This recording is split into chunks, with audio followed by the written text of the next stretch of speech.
The president did finally weigh in on this Coast Guard lieutenant's alleged massacre plot. What did he say on that?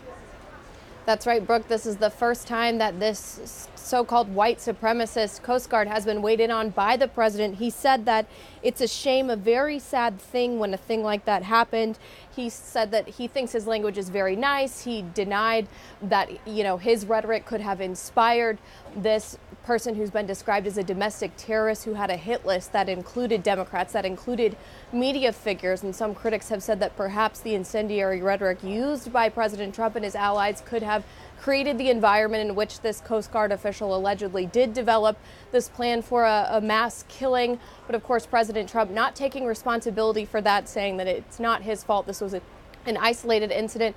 White House officials throughout the day had sort of shied away from weighing in on this, from taking any responsibility, commenting on the link to President Trump. So this was the first we heard President Trump condemning the attack, but not accepting responsibility for his rhetoric, Brooke. Here was the president.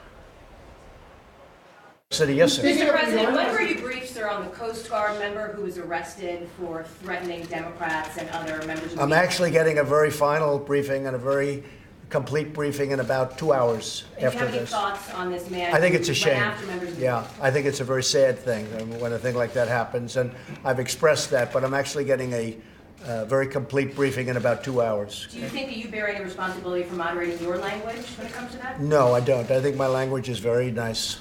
Mr. President, on President, Yes. from people's From China. From China. Trade conflict has been 1 year, now negotiations going on. So what's your...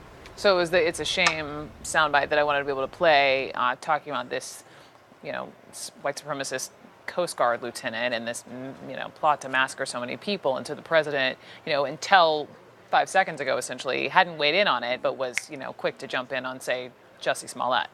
Yeah, again, if you're waiting to determine all the facts, I think we saw a lot of politicians might want to be doing that more. Krista Liza wrote a great piece this week about how people are rushing to weigh in and offer condemnation before they know what's happening. That's fine. And if you're Donald Trump, waiting normally is a good thing, but he waits and he picks and chooses on what he waits in or what he weighs in on. And that's ultimately the problem. And so then when he gives a milquetoast, well, it's a shame, it obviously seems as not doing enough and picking and choosing his battles.